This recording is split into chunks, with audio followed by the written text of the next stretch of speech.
Have you ever wondered what happens when the rule maker becomes the rule breaker? I just moved into Sunny Hills, a pristine neighborhood with manicured lawns and a strict HOA led by Karen Whitmore, a woman whose smile hid a knack for control.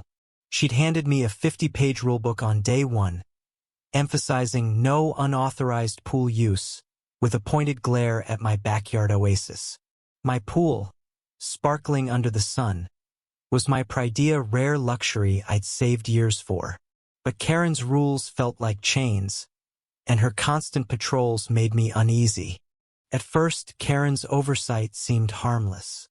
She'd stop by to check my hedges, nitpicking their height.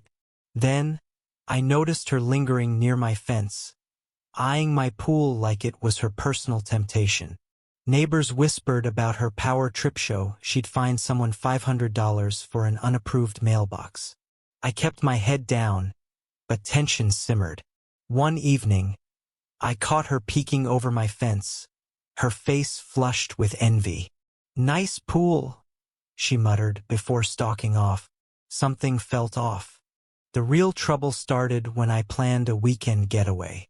I'd locked my gates, set my security cameras, and told no one I'd be gone. But Saturday night, my phone buzzed with a motion alert. I opened the app and my jaw dropped. There was Karen, in a glittery dress, leading a dozen strangers into my backyard. They were laughing, splashing in my pool, blasting music. My sanctuary was their playground. Rage boiled inside me, but I stayed calm and called the police, giving them my gate code. As I drove home, another twist hit. My neighbor, Tim, a quiet retiree who'd clashed with Karen over his garden gnomes, texted me. He'd seen her pick my lock earlier, bragging to her friends about borrowing my pool. Tim, fed up with her tyranny, had recorded it. His video showed Karen mocking me, saying I'd never know because I was too spineless to fight back. That was the spark.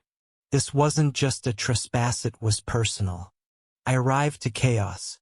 Blue and red lights flashed as two officers confronted Karen mid-party. She stood by my pool, dripping wet, clutching a cocktail, her face a mix of defiance and panic. "This is a misunderstanding," she shrieked, pointing at her guests. "They invited me." The crowd went silent, unwilling to back her lie. I stepped forward, showing the police my camera footage. Karen's bravado crumbled as the officers cuffed her. Citing trespassing and property damage, her guests had broken my patio furniture. But the real reckoning came next. Tim, that unassuming retiree, emailed his video to every HOA member. By morning, the neighborhood exploded with outrage. Karen's hypocrisy preaching rules while breaking them was undeniable. At an emergency HOA meeting, residents demanded her resignation. She tried to spin the story, claiming she'd inspected my pool for safety, but no one bought it. The vote was unanimous. Karen was out. Her fines were refunded, and a new president was elected, Tim, who promised fairness. Karen's downfall didn't end there. The police pressed charges, and she faced a hefty fine and community service. Her house, once the neighborhood's crown jewel, went up for sale. Neighbors shunned her, and her smug smile vanished. I felt a pang of pity, but it faded when I remembered her mocking words. She'd built her throne on control, only to topple it with her own arrogance.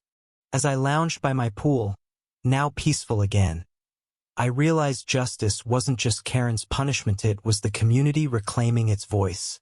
Her actions had united us, exposing the cost of unchecked power. I smiled, knowing my sanctuary was mine again, earned through standing up. What do you think? Was Karen's punishment fair, or did she deserve more? Share your thoughts, I'd love to hear them.